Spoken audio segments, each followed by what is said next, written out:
ओम साई राम। अनंत कोटि ब्रह्मांड नायक राजाधिराज योगीराज परब्रह्म श्री सच्चिदानंद सदगुरु साईनाथ महाराज की जय। मैं डॉक्टर हिमांशु श्रीवास्तव बाबा का एक बहुत छोटा सा सेवक एक बार फिर से आप सभी साईं भक्तों के साथ बाबा की कुछ बातें करने के लिए, और बातें भी कैसी, बाबा की साईं सच्चरित पे। साईं सच्चरित जो बाबा की खुद की वाणी है, लेखनी भले ही हेमाड पंथ जी की रही हो, लेकिन जो बोल थे, जो विचार थे, वो निश्चित रूप से हमारे बाबा के ही हैं। अध्याय 1 में हम लोगों ने देखा कि किस प्रकार से ये विचार हेमाड पंथ जी के मन में आता है, बाबा की लीलाओं को लेखनीबद्ध करने का।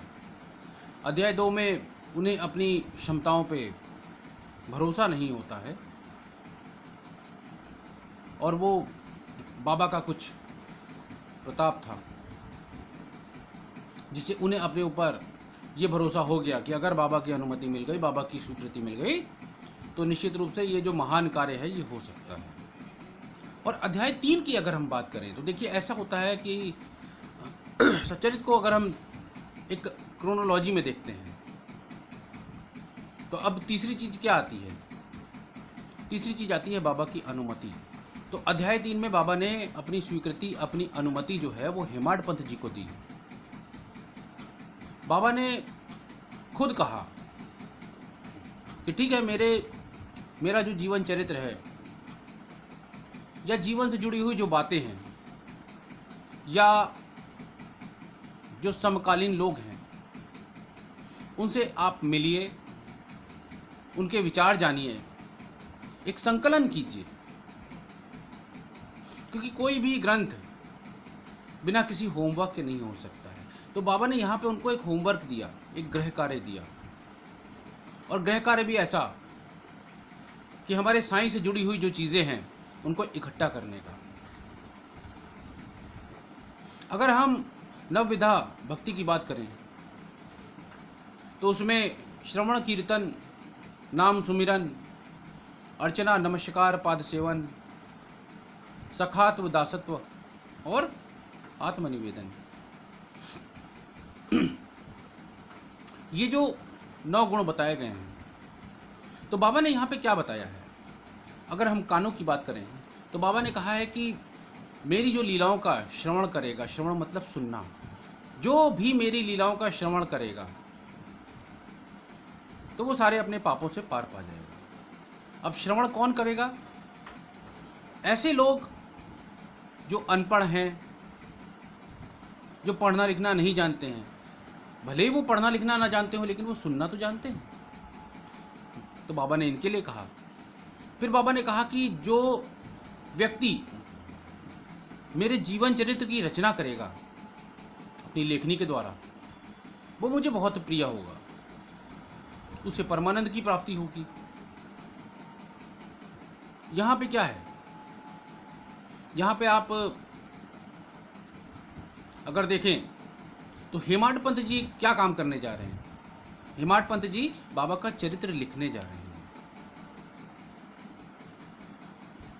ऐसे ही बहुत सारे बाबा के सेवक हुए हैं जिन्होंने ऐसे ही बाबा की सेवाएं की हुई हैं और स्वयं से उन्होंने कुछ भी नहीं किया है। ये सब बाबा की लीलाएं हैं। और मेरा अपना ये मानना है कि बाबा जी ने जितने भी चमत्कार दिखाए हैं वो उनके चमत्कार नहीं थे, वो उनकी जो आध्यात्मिकता थी और जो यौगिक गुण थे उनके कारण वो चमत्कार होते चले गए। एक ऑरा होता है जो संतों के साथ चलता है, और हमारे जो बाबा हैं, जो साईं हैं, उनके साथ तो एक अलग सा ऑरा चलता है। हम उनको ऐसे ही पर ब्रह्म नहीं कहते हैं। श्यामा जी ने जब बाबा से कहा था कि बाबा ये अन्ना जी हैं और आपके जीवन पर, एक जीवन चरित्र पर कुछ लिखना चाहते हैं, और ऐसा मत कहिएगा कि मैं फ़कीर हूँ, मुझे किसी चीज़ की आवश्यकता नहीं है, आप इनको स्वीकृति दीजिए, आप इनको अनुमति दीजिए। तो ऐसा नहीं था कि सन 1910 में हेमाड पंत जी बाबा से मिलते हैं। उनकी जो प्रथम मीटिंग होती है, फर्स्ट मीटिंग होती है, वो तात्या साहब नूलकर जी के माध्यम से होती है। क्यों होती है? क्योंकि जब वो शिरडी पहुंचते हैं तो भक्त प्रवर तात्या साहब नूलकर जी उनको मिलते हैं और उन्होंने ही उनको बताया था कि वो मस्जिद की मोड़ पे हैं और वहीं पे पहले उनके चरण दर्शन कर लो। हेमाड पंत जी को बाबा तक पहुंचाने का श्रेय जो जाता है वो नाना साहब चांदोरकर जी को जाता है। दीक्षित जी ने हेमाड पंत जी से बहुत बार कहा कि बाबा से मिलिए, शिरडी आइए,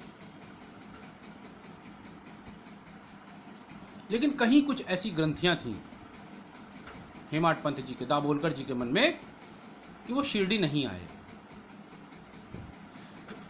तो हम ये कह सकते हैं कि सन 1910 में जब वो बाबा के संपर्क में आए, संभवतः 1911 में ये स्वीकृति वाली बात हुई होगी। बाबा ने उनसे कहा कि आप इकट्ठा कीजिए, संकलन कीजिए, कलेक्शन कीजिए। और बाबा ने क्या कहा था कि जिस दिन तुम्हारे मन के अंदर से अहम का नाश हो जाएगा, मैं स्वयं तुम्हारे मन में उतर के इस कार्य को पूर्ण करूंगा। तो अब देखिए, अगर हम सच्चरित्र को रिलेट करते हैं, अलग अलग अध्यायों को रिलेट करते हैं, तो हम क्या देखते हैं कि 1910 में जो व्यक्ति बाबा से मिलता है उसको अंततः सच्चरित्र लिखने का जो सौभाग्य मिलता है वो संभवतः 1917 में मिलता है। और इसका पता हमको कैसे चलता है कि जब मुंबई से श्री साठे शिरडी आते हैं, जिनको बाबा ने गुरु चरित्र पढ़ने के लिए दी थी, और एक आवृत्ति के बाद दूसरी आवृत्ति जब उन्होंने कर ली थी काका साहेब दीक्षित जी के कहने पे या बाबा के कहने पे, और उनको दर्शन हो गए थे, उन्हें सत्य का ज्ञान हो गया था, तब दाभोलकर जी के मन में ये विचार आया था कि मैं तो 40 वर्षों से गुरु चरित्र को पढ़ रहा हूँ, मुझे तो 7 वर्ष हो गए बाबा के साथ जुड़े हुए, मुझे तो अभी तक कोई ऐसे दर्शन नहीं दिया बाबा ने। तो यहाँ पे क्या था? ये इनका अहंकार था, ये इनका अहम था। तो बाबा ने उस अहम को तोड़ा। जब 1917 में पूरी तरीके से हेमाड पंत जी का अहम टूटा, उसके बाद ये सच्चरित्र की जो प्रक्रिया है वो शुरू हुई, प्रारंभ हुई। इसके पहले तक बाबा ने उनसे केवल संकलन करवाया। बाबा ने और क्या कहा है? बाबा ने कहा है कि जो व्यक्ति मेरी लीलाओं का वाचन करेगा वो भी मुझे बहुत प्रिय होगा। अब जैसे दासगणु महाराज थे, तो दासगणु महाराज को दासगणु महाराज क्यों समझा जाता है? क्योंकि उन्होंने बाबा के ऊपर इतनी सब चीज़ों की रचना की है, इतने अच्छे अच्छे काव्यों की रचना की है कि उनका नाम अमर हो चुका है।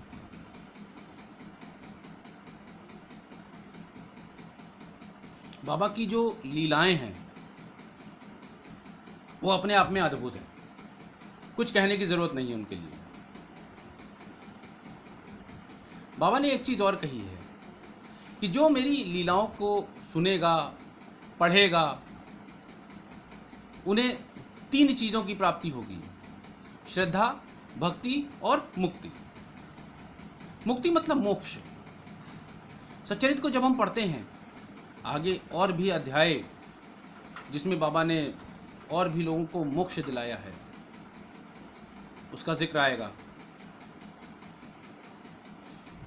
बाबा का कहना है कि धर्म, अर्थ और काम, ये जो 3 चीजें हैं, ये तो आप अपनी मेहनत से प्राप्त कर सकते हैं, लेकिन मोक्ष की प्राप्ति आपको कब होगी?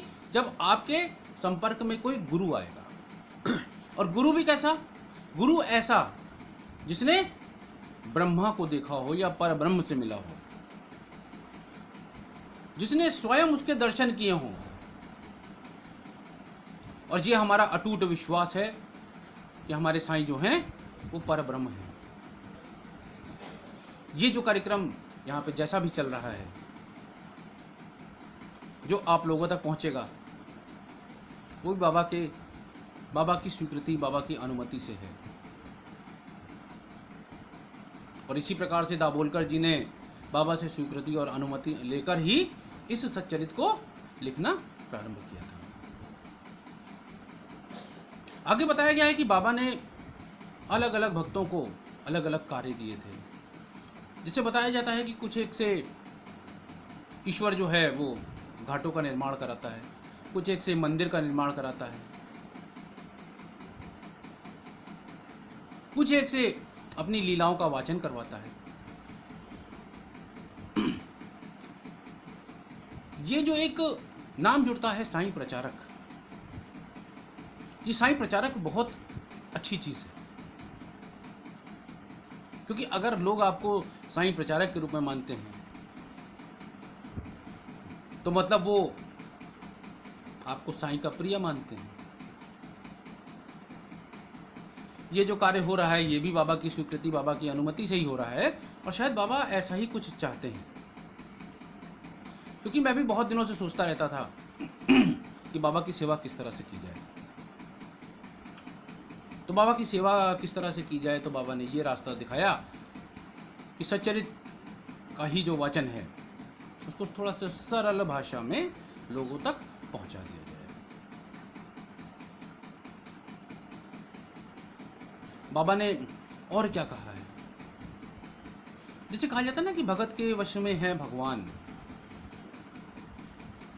तो हम अपनी भक्ति से, अपनी श्रद्धा से, अपनी सबूरी से अपने उस परमेश्वर को प्राप्त कर सकते हैं। बाबा को एक ज्योति स्तंभ के रूप में देखा गया है। ज्योति स्तंभ मतलब एक लाइट हाउस।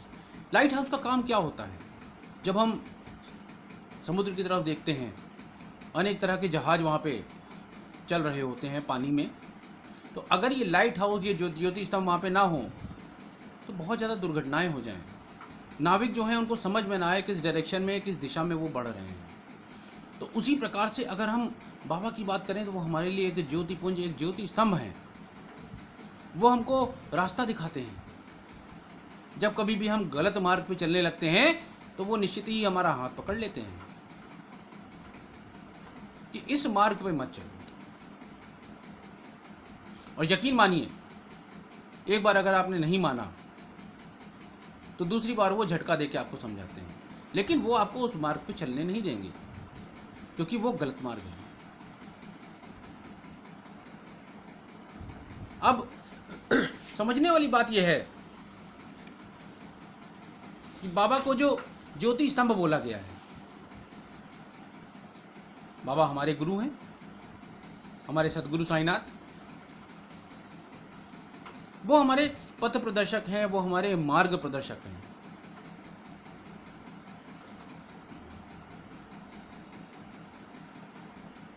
हम सब जो उनके बच्चे ही हैं। बाबा ने जो कुछ भी बताया है वो सब अगर देखा जाए तो इन अ नटशेल साईं सच्चरित में संकलन है उसका।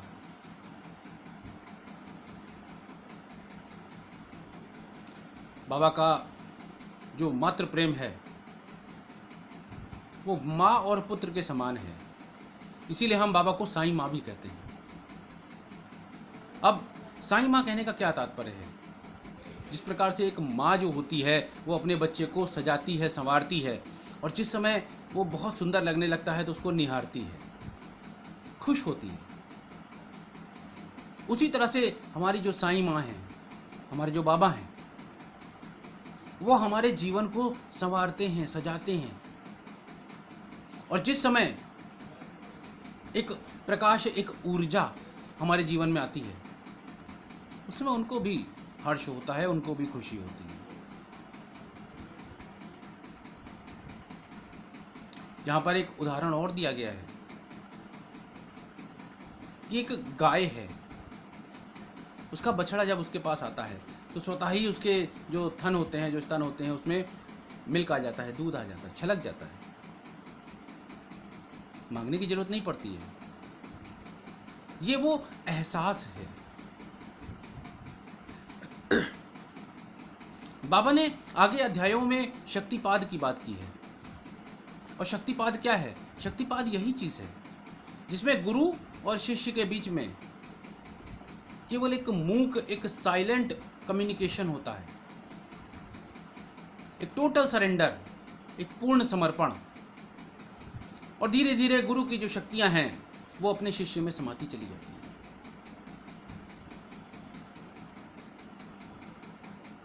बाबा ने अपने गुरु के साथ भी यही बात बताई है कि उन्होंने शक्तिपाद ही किया था। अपनी सारी शक्तियों को उन्होंने बाबा के ऊपर केंद्रित कर दिया था।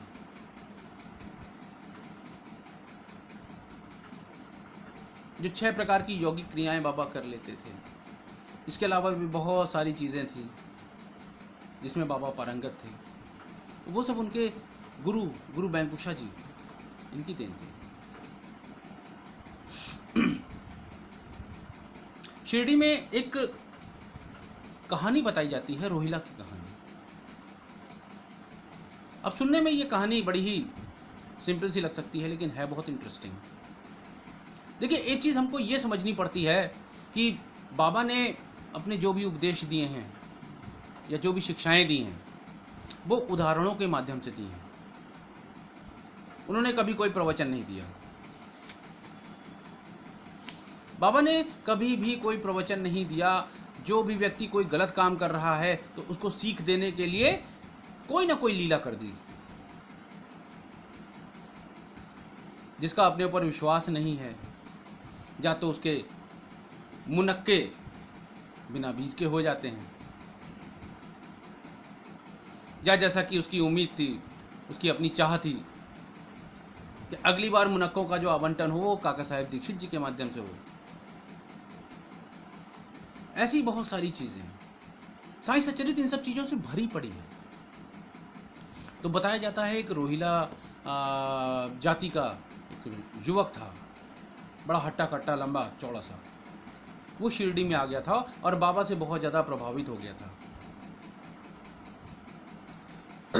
8 पहर वो अजान लेता था, कुरान की आयतें पढ़ता था, और 8 पहर में रात का भी समय आता था। दिन भर काम करने के बाद जो शिरडी निवासी थे वो थके हारे जब रात में आते थे तो उन्हें उस रोहिला की जो कर्कश ध्वनि थी वो अपने कानों में सुनाई देती थी। वो बड़े परेशान होते थे। तो जब पानी सर के ऊपर से निकलने लगा तो वो सब पहुँचे साईं के पास और उन्होंने उनसे शिकायत करी कि बाबा आप इसको समझाइए। तो बाबा ने उल्टे उन लोगों को समझाया कि तुम लोग अपने काम से काम रखो, उसकी ओर ध्यान मत दो। क्यों नहीं ध्यान दो? क्योंकि बाबा ने कहा था कि उसकी जो स्त्री है वो बहुत दुष्ट है और स्त्री को शांत रखने के लिए वो ये काम करता है। तो उसकी कोई स्त्री नहीं थी। स्त्री मतलब उसके जो विचार थे वो बड़े कुविचार थे। अपने उन कुविचारों पे कंट्रोल रखने के लिए वो कुरान की आयतें पढ़ता था। तो बाबा ने इस तरह की चीजें बताई। बाबा के अमृत उपदेश, इसके बारे में भी बात की गई है। बताया गया था कि बाबा एक बार जब आरती के बाद खड़े हुए थे और लोग सब अपने अपने घर जा रहे थे, तब उन्होंने लोगों से कहा, और लोगों से जो कहा उसका सार यही था कि तुम जो भी काम कर रहे हो वो सब मेरी जानकारी में है, और तुम जो काम कर रहे हो वो तुम नहीं कर रहे हो, वो मैं करवा रहा हूं। अपने मन से ये कर्ता का भाव निकाल दो। अगर कोई काम हो रहा है और अगर आप अपने आप को कर्ता समझ रहे हैं तो आप गलत काम कर रहे हैं, क्योंकि कर्ता तो मैं हूं। मैं उस काम को कराता हूं और जो आपके प्रारब्ध कर्म हैं उनके कारण आप उस कार्य को करते हैं, चाहे वो अच्छा हो चाहे वो बुरा हो। लेकिन साईं के साथ एक बात और है कि बाबा अपने भक्तों को परेशान तो कर देते हैं, परेशान तो होने देते हैं, लेकिन हारने नहीं देते हैं। कहा जाता है ना कि चमत्कार भी उसके साथ होते हैं जिसके पास विश्वास होता है। अगर आपका कोई एक ऐसा काम है जो बहुत दिनों से लंबित चल रहा है, बहुत सारे लोगों के दिमाग में ये बात आ जाती है कि ये कार्य नहीं हो सकता है, लेकिन आपका अपना विश्वास है कि नहीं, ये कार्य होगा। क्यों? क्योंकि कुछ संकेत आपके पास आते हैं, कुछ दैविक संकेत आते हैं, कुछ पारलौकिक संकेत आते हैं आपके पास कि नहीं, सब कुछ ठीक होगा। और वो संकेत केवल आप समझ सकते हैं, क्योंकि आपकी आस्था, आपका विश्वास उस शक्ति के साथ जुड़ा हुआ है। तो मेरा अपना यही मानना है कि जो भी आपके जीवन में दिक्कतें आती हैं, कठिनाइयाँ आती हैं, उनसे कभी भी घबराइए मत, क्योंकि बोला गया है जब साईं मेरे साथ है तो डरने की क्या बात है।